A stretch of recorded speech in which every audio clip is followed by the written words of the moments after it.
Olá pessoal, sou a professora Ellen e hoje daremos continuidade à discussão travada em nossa última aula da disciplina Introdução aos Estudos da Literatura, na qual discutimos o conceito de literatura. Desse modo, observamos que a literatura sempre se vale da palavra escrita, mas nem tudo que é escrito é considerado literatura, no sentido da arte. O tecido literário ele se faz da elaboração especial das palavras, de tal forma que elas se tornem polivalentes, permitindo que assumam mais de um significado, que representem mais de uma face da realidade. Ele provoca emoções e reflexões, causa prazer em decorrência de efeitos estéticos. Nessa aula 2, explicaremos por meio de conceitos e exemplos o que é a linguagem conotativa e o que é a linguagem denotativa, bem como trataremos de elementos fundamentais ao texto literário, as figuras de linguagem.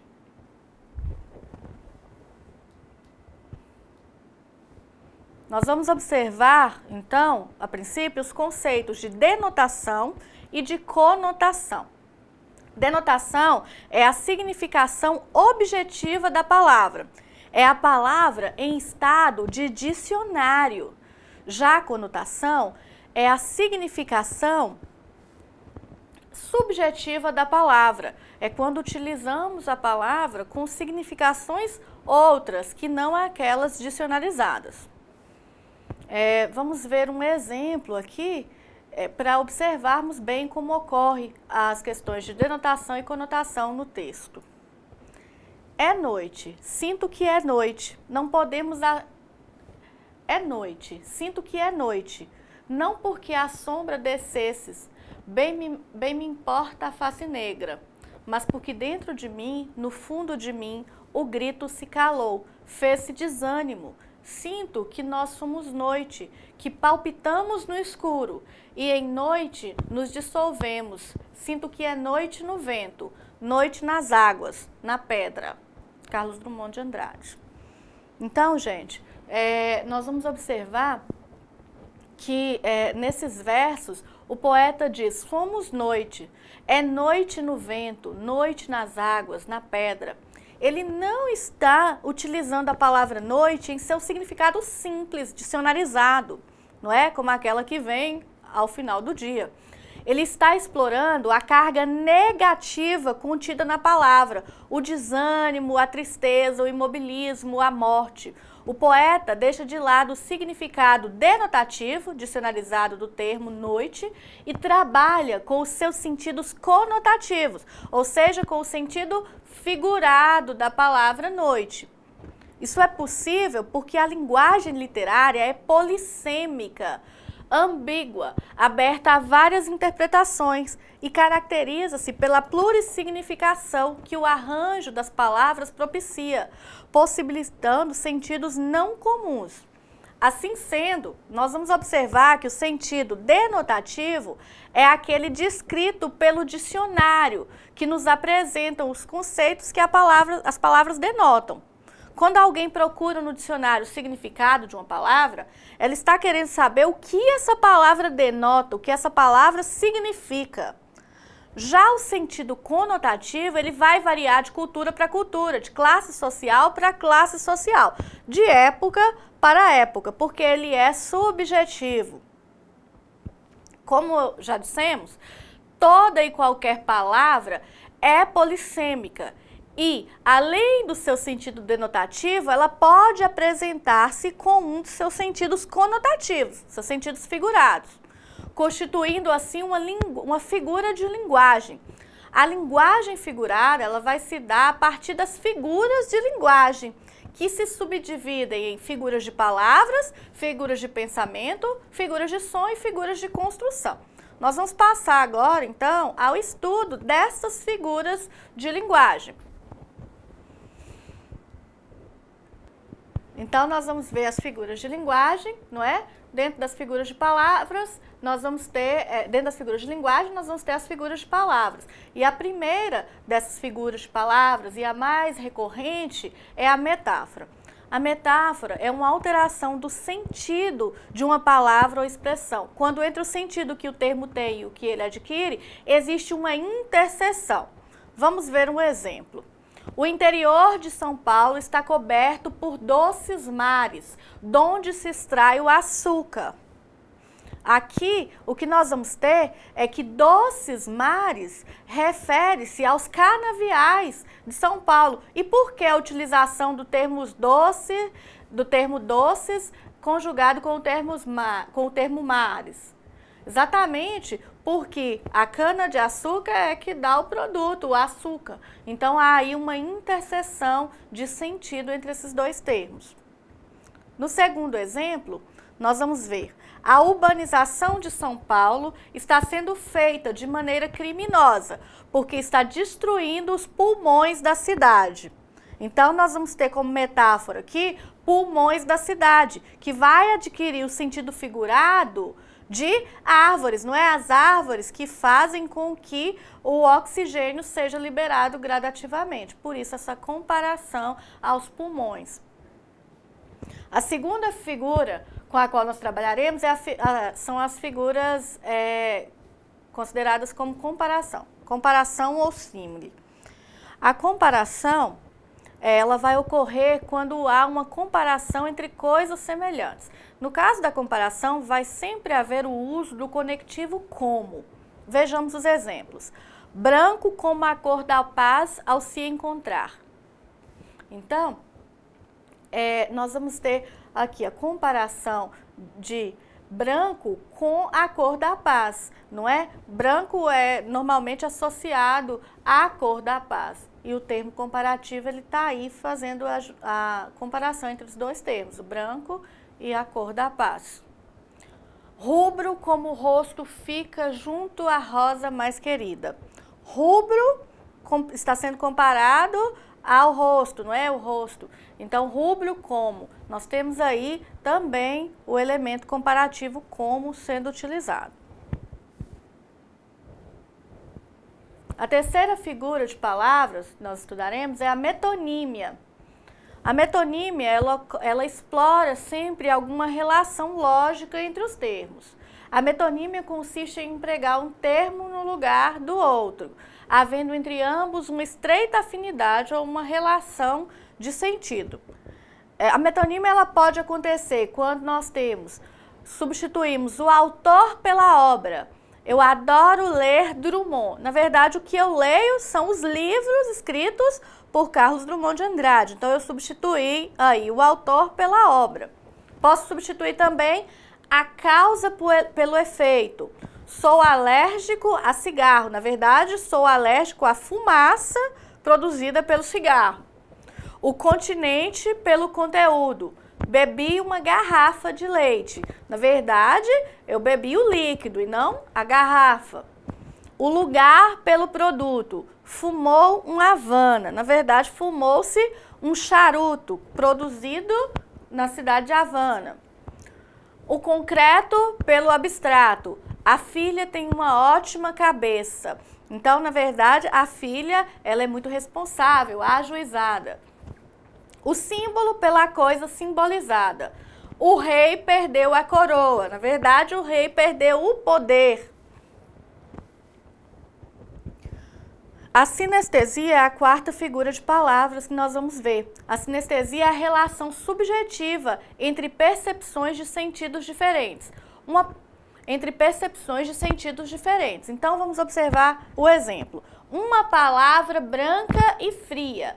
Bom, a palavra não tem como ser branca ou fria, não é? Além do mais, há aí a junção de dois sentidos diferentes. Branca, que está ligado ao sentido visual, e fria, que está ligado ao sentido tátil, não é? Ao tato. A perífrase é a quinta figura de palavras com a qual nós trabalharemos. Ela é utilizada quando nós substituímos um grupo de palavras por uma única palavra. Vamos ver. A língua de Luís de Camões. A língua de Luís de Camões é a língua portuguesa, falada em Portugal. A cidade maravilhosa, Rio de Janeiro. Poeta dos escravos, Castro Alves. A sexta figura de palavras com a qual nós vamos trabalhar é a catacrese. que é a figura na qual se verifica o uso de um determinado termo por falta de um termo próprio. Ou seja, a catacrese é uma metáfora desgastada, não é? Quando nós dizemos, por exemplo, orelha de livro, nós temos aí o uso de uma catacrese. Não há um termo próprio para aquela dobradura na ponta da página. Dente de alho, também não há um termo próprio. Então, braço da poltrona, pé de mesa, bico do bule. Nós vamos passar agora, pessoal, as figuras de pensamentos. A primeira figura de pensamento com a qual nós vamos trabalhar é a antítese, que é a figura em que estabelece uma oposição entre palavras e ideias. Os termos, palavras ou orações se opõem quanto ao sentido. Os exemplos que nós temos são esses. O amor e o ódio caminham lado a lado. Então, nós temos duas palavras contrárias, dois sentimentos opostos, amor e ódio. A verdade e a mentira fazem parte do dia a dia. Então, nós temos aí duas situações contrárias, verdade e mentira, não é? Isso é a antítese. A gradação, ela ocorre quando se estabelece num texto ou num enunciado um aumento gradativo, que nós vamos chamar de clímax, ou uma diminuição gradativa, que nós chamaremos de anticlímax.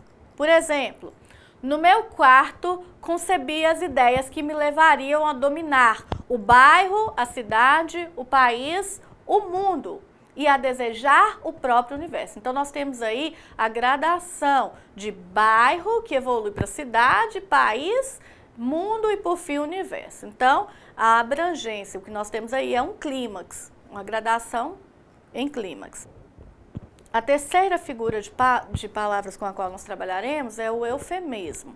O eufemismo é a figura através da qual a realidade é suavizada com o uso de uma palavra ou de uma expressão agradável, não é? Quando nós queremos suavizar uma notícia, por exemplo, depois de muito sofrimento, entregou a alma ao Senhor. Entregou a alma ao Senhor é o mesmo que faleceu, morreu. Quando a indesejada da gente chegar, a indesejada da gente é a morte. Era uma estrela divina que ao firmamento voou, ou seja, faleceu, não é? Então, sempre que suavizarmos uma expressão, estaremos fazendo uso do eufemismo. O paradoxo é a figura de linguagem que nós vamos ver chocando ideias antagônicas. Sempre se fundamenta na oposição, só que essa vai ocorrer entre o mesmo referente, por isso é mais profundo do que a antítese, tá? Exemplo, os mesmos braços que serviram de abrigo, hoje transmitem solidão. Então, nós temos aí o paradoxo ocorrendo entre abrigo e solidão. Os dois termos estão associados a um único referente, o referente braços. Por isso é que nós vamos dizer que o paradoxo ele é mais profundo do que a antítese, porque ele diz respeito a um mesmo referente. A quinta figura de palavras com a qual trabalharemos é a ironia, que é a figura que consiste em dizer o contrário daquilo que se pensa ou se sente, com a intenção depreciativa ou sarcástica. Exemplo, parece um anjinho aquele menino, briga com todos que estão por perto. Eu tenho uma ironia aí porque comparou o menino que é bastante levado a um anjinho, não é? Dizendo que ele briga com todos que estão por perto. A sexta figura de palavras é a hipérbole. A hipérbole é a figura que engrandece ou diminui de maneira exagerada a verdade das coisas. É um exagero da linguagem. Por exemplo, Lucas tinha uma montanha de exercícios para o dia seguinte. Provavelmente Lucas tinha muitos exercícios, mas não uma montanha. Você está atrasado, estamos esperando há séculos. Poderia estar esperando há muito tempo, mas não há séculos. Já disse 1 milhão de vezes para não dormir tarde, não é? Então, nós vamos... também a pessoa provavelmente não repetiu a mesma coisa 1000 vezes. Pode ter dito várias vezes.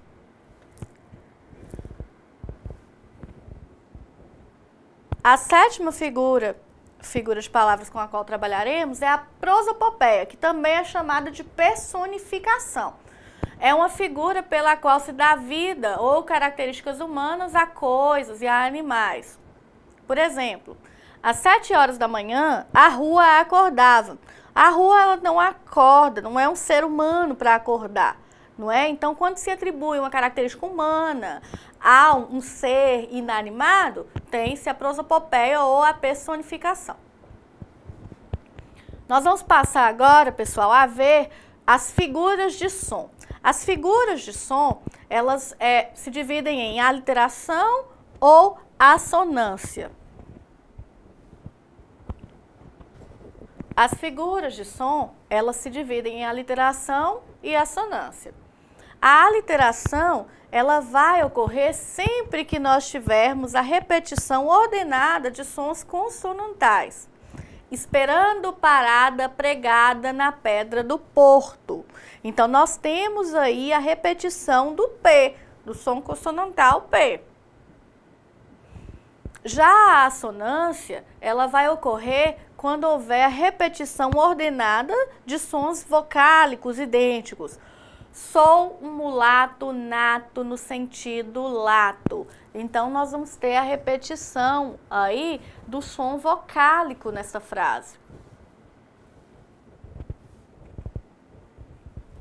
Agora, nós vamos passar a ver as figuras de construção. Quais são essas figuras de construção que se configuram também como figuras de linguagem? A elipse consiste na omissão de um termo que é facilmente identificável no contexto. Por exemplo, na sala, apenas 4 ou 5 convidados. Qual foi o termo omitido aí? Na sala, haviam apenas 4 ou 5 convidados.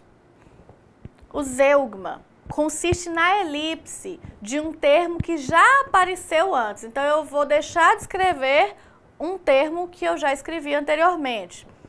Ele prefere cinema, eu teatro. Então, qual o termo que foi omitido aí? O termo preferi. Ele prefere cinema, eu prefiro teatro.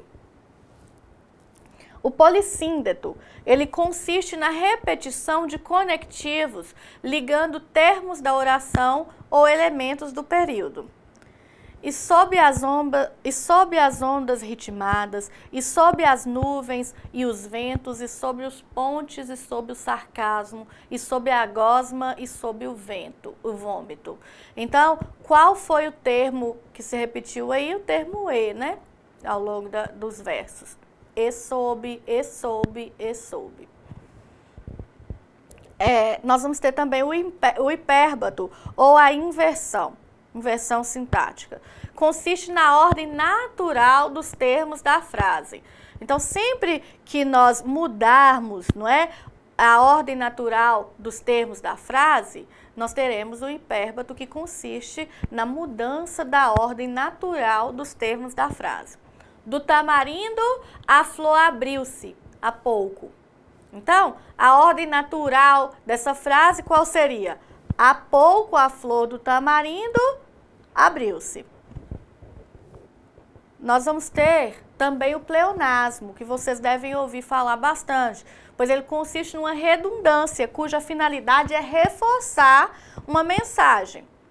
E rir meu riso e derramar meu pranto. Então, o pleonasmo aí está em rir, riso, né? Se eu rio, é através do riso. Derramar meu pranto, não é? Então, o pleonasmo é quando nós reforçamos uma mesma mensagem. Há também o pleonasmo vicioso, que é aquele que nós vamos dizer subir para cima, descer para baixo. Então, o pleonasmo literário, ele se dá com o intuito de reforçar uma mensagem. A anáfora, ela consiste na repetição de uma mesma palavra no início do verso ou da frase. Vejamos o exemplo. Amor é um fogo que arde sem se ver. É ferida que dói e não se sente. É um contentamento descontente. É dor que desatina sem doer. Então, nós vamos ter a repetição do verbo aí no início dos versos, que vai causar, então, esse efeito anafórico no texto. As figuras de linguagem, pessoal, são, portanto, empregadas para valorizar um texto, tornando a linguagem mais expressiva.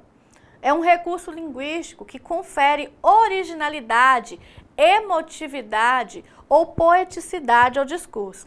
As figuras, elas revelam muito sobre a sensibilidade de quem escreveu o texto e serão de extrema importância para uma boa compreensão dos textos produzidos no âmbito da literatura. Bom, pessoal, agora eu vou propor uma atividade para que vocês façam aí e reflitam acerca do conteúdo discutido na aula de hoje.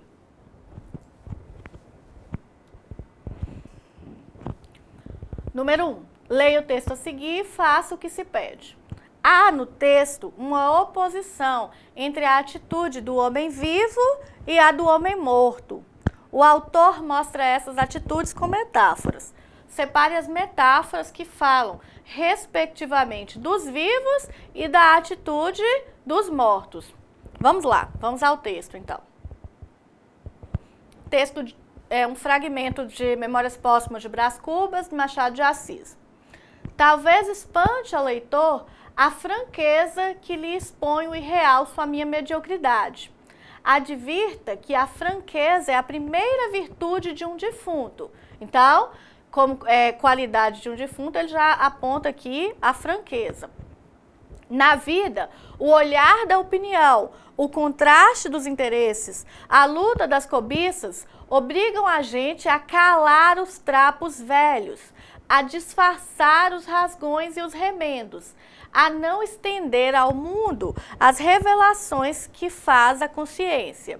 E o melhor da obrigação é quando a força de embaçar os outros embaça-se um homem a si mesmo, porque um tal caso poupa-se o vexame, que é a sensação penosa, e a hipocrisia, que é um vício hediondo. Mas na morte, que diferença, que desabafo, que liberdade! Como a gente pode sacudir fora a capa, deitar a força as lantejoulas, despregar-se, despintar-se, desafeitar-se, confessar lisamente o que foi e o que deixou de ser. Porque, em suma, já não há vizinhos, nem amigos, nem inimigos, nem conhecidos, nem estranhos. Não há plateia. O olhar da opinião, esse olhar agudo e judicial, perde a virtude logo que pisamos o território da morte. Não digo que ele se não estenda para cá e não examine e julgue, mas a nós é que não se nos dá do vexame, nem do julgamento. Senhores vivos, não há nada tão incomensurável como o desdém dos finados. Então, nós pedimos para destacar aí as metáforas que estão associadas aos vivos e as metáforas que estão associadas aos mortos. Já no início do texto, ele vai dizer que aos vivos faz-se necessário calar os trapos velhos, não é? O que é calar os trapos velhos? É disfarçar os seus defeitos, disfarçar os rasgões e os remendos. Disfarçar os rasgões e os remendos é nos fazer parecer ao outro como perfeitos. Não é? Então, essas são as duas metáforas que ele utiliza para os vivos. Calar os trapos velhos e disfarçar os rasgões e os remendos. Aos mortos, ele atribui as seguintes metáforas. Já é possível sacudir fora a capa, ou seja, tirar aquilo que cobre a nossa verdadeira personalidade. Deitar ao fosso as lantejoulas, jogar fora todos esses enfeites, nos mostrarmos como de fato somos. Despregar-se, despintar-se, desafeitar-se, confessar lisamente o que foi. Então, o que o Machado de Assis, ele está dizendo desse texto é que enquanto seres vivos, enquanto vivos, nós devemos então camuflar os nossos defeitos, não podemos nos mostrar como de fato somos, ao passo que os vivos têm que camuflar tudo isso, o defunto ele já não precisa mais disso. Ele pode sacudir fora as lantejoulas, ele pode desapegar-se de tudo aquilo que camufla a sua verdadeira personalidade. Bem, gente, essa é a mensagem que eu gostaria de passar para vocês. Eu espero que a discussão iniciada aqui seja útil à compreensão e esclarecimento do conteúdo do livro didático. Até nossa próxima videoaula.